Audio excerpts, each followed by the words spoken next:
All right, so this is how we use the armor riveting tool. We've got our rivet here, 2 little samples of sheet steel. We had punched a rivet hole. I'm going to place the rivet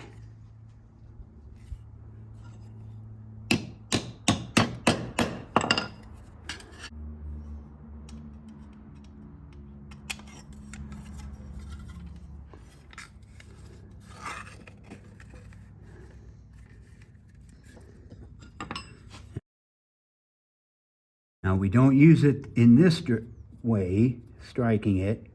We actually use it as a rivet set, and we use a